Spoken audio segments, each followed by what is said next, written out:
Channel Islands National Park is a national park that encompasses 5 of the 8 Channel Islands that lie off the coast of Southern California. These islands include Anacapa, Santa Barbara, Santa Cruz, San Miguel, and Santa Rosa Island. In total, the park covers 249,561 acres of land. The Channel Island National Marine Sanctuary also includes all of the waters within 6 nautical miles of the islands. Most of these islands are part of Santa Barbara County, except for Anacapa, which is part of Ventura County. And even though this national park is by far the most familiar to me, I actually did not know that. I just assumed that the islands were part of the ocean, and I didn't think that the county lines extended over the water. But anyway, humans are believed to have inhabited the islands from around 37,000 years before present, based on carbon dating of a fire area on the northwest coast of Santa Rosa Island. The islands contain some of the earliest paleontological evidence of human settlement and human seafaring in North America, including 2 well-known sets of human remains: the Arlington Springs Man, who was discovered at, yes, Arlington Springs on Santa Rosa, and is dated to 13,000 years before present.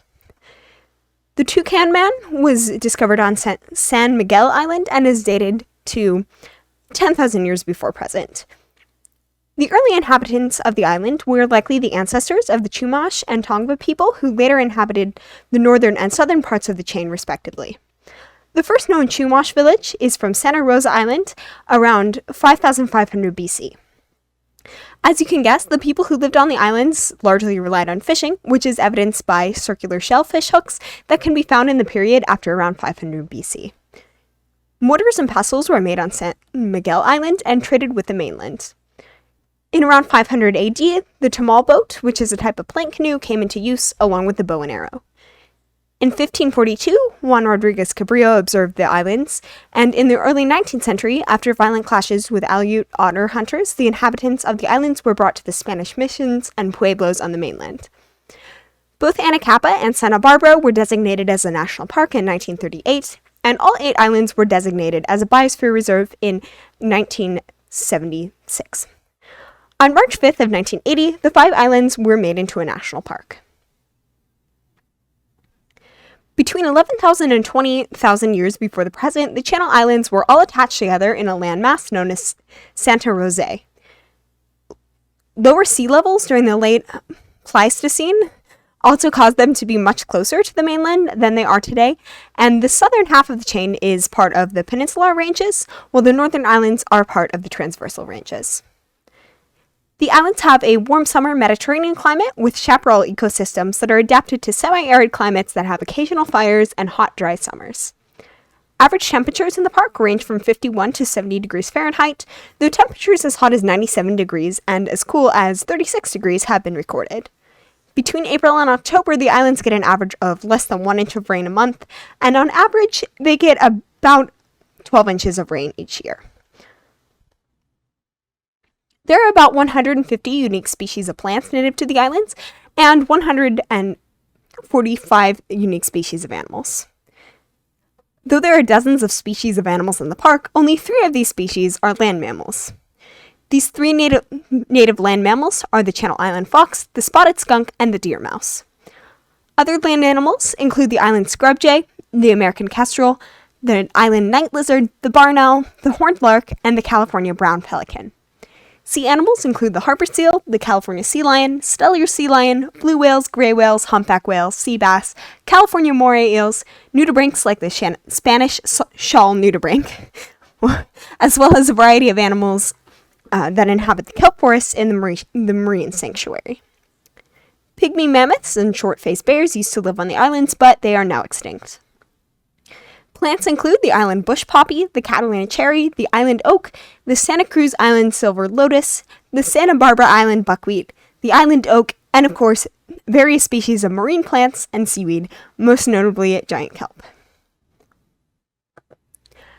Compared to some of the other national parks, this national park is pretty infrequently visited, with only about 30,000 visitors a year to the islands and around 60,000 people who sail within the waters of the marine sanctuary annually. Popular recreation activities at the park include camping, backpacking, hiking, spearfishing, scuba diving, and kayaking through the many complex sea caves found within the islands. As I believe I've said before, I don't like caves, so I don't think that sea caves would be any different. One thing that bugs me a little bit about this park is that 3 of the islands are not part of the national park, including San Nicolas Island, which has some of the most interesting history. Unfortunately, this island is not only not part of the park, but it's practically impossible to visit because it's used by the military for missile testing. So, despite the cool history, you can't visit it. I actually do know someone who is an archaeologist and was allowed onto San Nicolas with a military escort. I believe that San Clemente is also a naval base. But I have been to this park. A couple years ago, I went to Anacapa Island with my 4-H club, and all I can say that is that it's very small, and it's pretty much barren, but it does have a rugged sort of beauty. At the time we went, it was seagull nesting season, so pretty much the whole island was covered with seagulls and their nests. I'd never seen seagull eggs before. They're really cool looking. They're bigger than chicken eggs, and they're speckled green, so they look like they could be avocados or maybe dinosaur eggs. It was a fun trip, even though it was very cold and very windy. I know that there were a couple people who had come over on the same boat as us who were planning to stay on the island for the night. They ended up returning with us on the boat back. They had tried to pitch their tent in the wind, and they just gave up because the weather was so bad. If you want to see the Channel Islands, I would say that the easiest island to get onto is Santa Catalina Island. This island has its own interesting history, and I think that I would need a whole video just for this island and the other 2 that are not part of the park to explain everything. Santa Catalina is a popular tourist attraction with a population of around 4,000. It's still a very small population. I've been there multiple times, and it's a lot of fun, especially if you don't really like traversing rugged, windblown, rocky islands.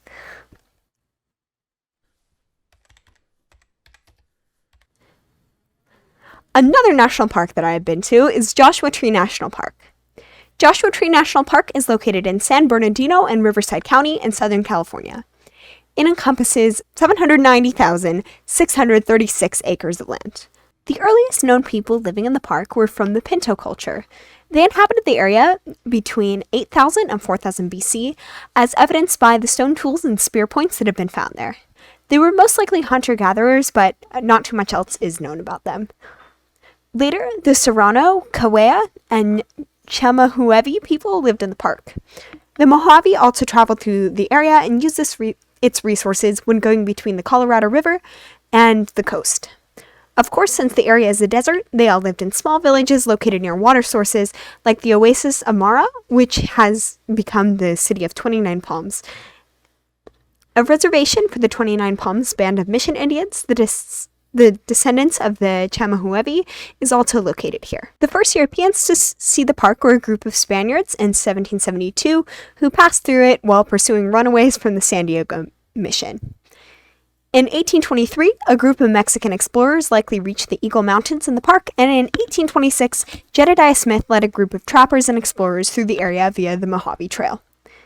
The United States won control of the land in 1848 after the Mexican-American War, and at some point in the mid-19th century, a group of Mormon settlers crossed through the Mojave Desert and named the yuccas that they saw there after the biblical Joshua. I don't think that there is any actual concrete evidence to support this theory, but by the 1870s, the locals were calling the plants Joshua trees, and they were using them for construction and fuel just as you would with usual trees. Beginning in 1870 and continuing through 1845, cattle ranchers grazed their cattle in the area. Several wells and tanks and dams were built to collect rainwater, including the Barker Dam, which was built in 1900 by C.O. Barker, a rancher and miner. This dam was added to the National Register of Historic Places in 1975. Beginning in the 1860s and continuing through the 1940s, around 30 pit mines were formed in the area to mine gold and silver ore. The Lost Horse Mine was the most successful of these mines, producing 16,000 ounces of silver and 10,000 ounces of gold, which equates to $5 million worth of metals today.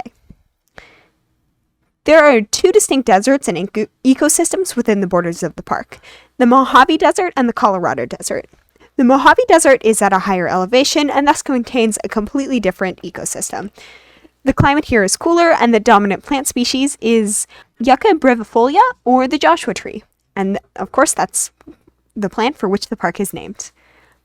Joshua trees are also called yucca palms, tree yuccas, and palm tree yuccas. Many of these so-called trees are very old, and although it's hard to get an accurate picture of exactly how old they are, since they aren't really trees and don't have growth rings, there is one that is estimated to be more than 1,000 years old. Other plants in the park include the pinyon pine, the California juniper, and several species of oak, including Tucker's oak, Muller's oak, and desert scrub oak. If you're visiting the park during the day, you might come across various birds, such as the greater roadrunner, the cactus wren, and the northern mockingbird, along with lizards, tortoises, and ground squirrels. Birdwatching is a popular activity, as there are more than 250 species of birds that can be observed in the park, especially in the winter when migratory birds come through the park via the Pacific Flyway. But as in many deserts, most of the wildlife comes out at night after the sun goes down and the weather is cooler. Nocturnal animals in the park include bighorn sheep, snakes, bobcats, coyotes, jackrabbits, and kangaroo rats, which are so named because they hop like kangaroos do. I looked up a video of them and they're so cute. Another interesting animal found in the park is the red-spotted toad, which lives underground most of the time and only emerges after it rains. Camping is popular at the park's 9 established campgrounds, and backcountry camping is allowed. There are many hiking trails within the park, which vary in length, but some are closed due to vandalism and graffiti in some areas. Rock climbing and scrambling are also popular in the park's rocky hills. If you don't know what scrambling is, it's essentially like walking up a trail that's so steep that you have to use your hands, but it's not quite rock climbing. The only thing I can compare it to in my personal experience is if you've ever hiked San Jacinto, that last bit of climbing over rocks before you reach the summit is probably something like scrambling. Another popular activity in the park is stargazing. And like I said, I did visit this national park quite recently, actually, because last spring my brother decided that he wanted to see the stars, which was an oddly simple and beautiful request from him. And he decided that the best place to see the stars was in Joshua Tree National Park. The national park is close enough for us to drive within a reasonable amount of time, and it's clear from any light pollution from the cities that we usually see. So we drove up there and got to the park just as it was getting dark. We didn't get very far in, but we were able to sit on the side of the road and look up at the stars in the sky for a while. Even though we didn't get to stay for long, it was a fun trip. We did end up getting home really late, so we spent the whole ride back telling spooky stories so that we wouldn't fall asleep in the car. I'd like to go again someday, preferably in the daylight, so I can actually see more of the park. Saguaro National Park is located in southeastern Arizona and spans 92,000 acres of land. The park includes the Tucson Mountain District and the Rincon Mountain District, which are each 10 miles west and east of the city of Tucson, respectively. Between 200 and 1450 AD, the Hohokam people lived in the area, as evidenced by artifacts like pottery shards and petroglyphs. The Hohokam are possibly the predecessors of the Sobaipuri and the Tohono O'odham, but this has not been proven. The region was first explored by the Spanish in 1539 and 1540. In 1692, the San Xavier Mission was founded along the Santa Cruz River, and a presidio was built nearby in 1775. In 1848, after the Mexican-American War, the area became part of the United States. Development in the region didn't begin until the Apache Wars ended in 1886. Ranchers, homesteaders, and miners came to the Tucson and Rincon Mountains, and mining for silver, copper, and other ores continued until 1942 at mines like the Loma Verde mine, which was opened between 1897 and 1907. The Copper King mine, or the Mile Wide mine, was the most successful, producing 34,000 tons of ore in the early 20th century before closing in 1942. The park includes more than 450 archaeological sites and 60 historical structures, including the Freeman Homestead, which was built in 1929 in the Rincon Mountain District, and the Manning Cabin, built in 1905 near Mika Mountain, both of which are included under the National Register of Historic Places. Interest in protecting the saguaro cacti began in 1920, and under the Antiquities Act of 1906, President Herbert Hoover established Saguaro National Monument on March 1st of 1933. In 1994, it became a national park. Of course, the park is named for the saguaro, a species of cactus found only in the Sonoran Desert. In the park, there are an estimated 1.8 million saguaros. This cactus is a keystone species for the area's ecosystem, and they've been used for building and food by the native people of the region for hundreds of years. They can live to be over 150 years old, and they usually don't start growing additional arms until they're between the ages of 75 and 100. When there's enough water, they can start growing their arms when they're 50. They can also grow to be more than 40 feet tall and weigh between 3,200 and 4,800 pounds when fully hydrated. I've always thought that saguaros looked a bit scary because they're completely covered with these enormous spines. Apparently, these spines are pretty easy to remove if they get lodged into you because they aren't barbed, but they can still be dangerous because they grow up to 3 inches long, and they can puncture tissue that pretty deeply, and they can break off inside your skin. If they break off inside your skin, they probably won't get infected.